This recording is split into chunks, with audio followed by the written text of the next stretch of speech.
शिव हिंदू धर्म के सबसे रहस्यमय देवता अक्सर एक शांत योगी के रूप में दिखाए जाते हैं, गहरे ध्यान में लीन। लेकिन ये शांत छवि उनकी विशाल शक्ति और भयंकर क्रोध की क्षमता को छुपाती है। शिव एक गहरे विरोधाभास को दर्शाते हैं। वो संहारक भी हैं और रचयिता भी, शुभ भी हैं और दुर्जय भी। ये द्वैत उनके सबसे शक्तिशाली और क्रोधित अवतारों को समझने के लिए सेंट्रल है। शिव का क्रोध किसी सनक या क्रूरता से पैदा नहीं होता।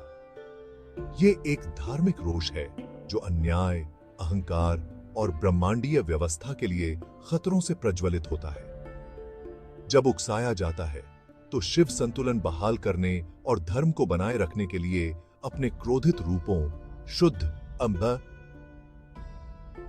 अदम्य ऊर्जा के अवतारों को उजागर करते हैं। ये विस्मयकारी रूप केवल क्रोध की अभिव्यक्ति नहीं है, बल्कि दिव्य शक्ति की नियंत्रित, उद्देश्यपूर्ण शक्ति का प्रतिनिधित्व करते हैं। वो एक अनुस्मारक के रूप में काम करते हैं कि परिस्थितियों की मांग होने पर सबसे उदार शक्तियों में भी उग्र कार्यवाही करने की क्षमता होती है। शिव के क्रोध को समझने के लिए पहले उनके अंतर्निहित स्वभाव को समझना होगा। शिव को अक्सर आदि योगी, पहले योगी के रूप में दर्शाया जाता है, जो गहन ध्यान में लीन रहते हैं, जो परम स्थिरता और वैराग्य की स्थिति का प्रतिनिधित्व करते हैं। वो करुणा और क्षमा के अवतार हैं, जो उन लोगों को भी वरदान देने को तैयार रहते हैं जो उनका विरोध करते हैं। हालांकि इस अंतर्निहित उदारता को कमजोरी नहीं समझना चाहिए। शिव की करुणा उग्र है जब निर्दोषों के लिए खतरों का सामना करना पड़ता है। जब धर्म खतरे में पड़ता है तो उनका शांत आचरण न्यायपूर्ण आक्रोश का रास्ता देता है। उनका क्रोध तब कोई विरोधाभास नहीं है, बल्कि सृजन के प्रति उनके असीम प्रेम का स्वाभाविक परिणाम है।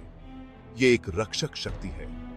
ब्रह्मांडीय व्यवस्था और न्याय के प्रति उनकी अटूट प्रतिबद्धता का प्रकटीकरण है। काल भैरव की कहानी, जो शिव का एक भयंकर रूप है, इस नेक क्रोध का उदाहरण देती है। किंवदंती है कि ब्रह्मा सृष्टिकर्ता के रूप में अपनी शक्ति के नशे में चूर होकर शिव के प्रति अभिमानी और असम्मानजनक हो गए। क्रोध में आकर ब्रह्मा ने शिव का अपमान कर दिया, जिससे एक ऐसा टकराव हुआ जिसने आकाश को हिला दिया। ब्रह्मा के अपमान से क्रोधित होकर शिव के माथे से एक भयानक रूप निकला, काल भैरव, समय के स्वामी और भय को दूर करने वाले।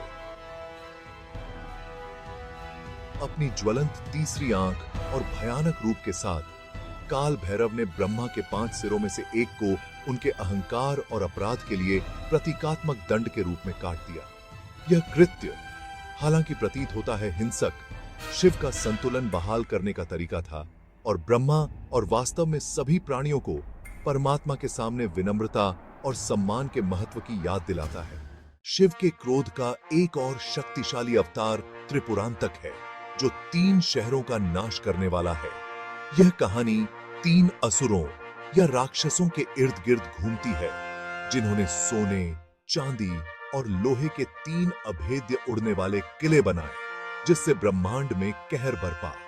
देवता असुरों को हराने में असमर्थ मदद के लिए शिव से अपील की। जवाब में शिव ने त्रिपुरांतक का रूप धारण किया, जो एक दिव्य धनुष और बाण चलाने वाला एक दुर्जय योद्धा था।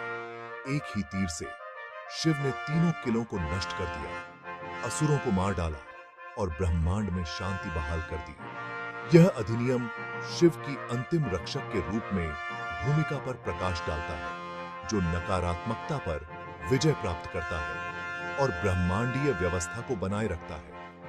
यह भौतिक संपत्ति की क्षणभंगुर प्रकृति और अहंकार से प्रेरित गतिविधियों की निरर्थकता को भी रेखांकित करता है। शिव का क्रोध हमेशा विनाशकारी नहीं होता। यह सृजन और कायाकल्प का बल भी हो सकता है। यह पहलू शिव के लौकिक नृत्य तांडव में खूबसूरती से दर्शाया गया है, जबकि अक्सर विनाश से जुड़ा होता है। तांडव एक बहुआयामी नृत्य है जो अस्तित्व की चक्रीय प्रकृति का प्रतीक है। अपने पैर के हर प्रहार के साथ शिव नष्ट करते हैं और बनाते हैं। जन्म, मृत्यु और पुनर्जन्म के निरंतर चक्र का प्रतीक है।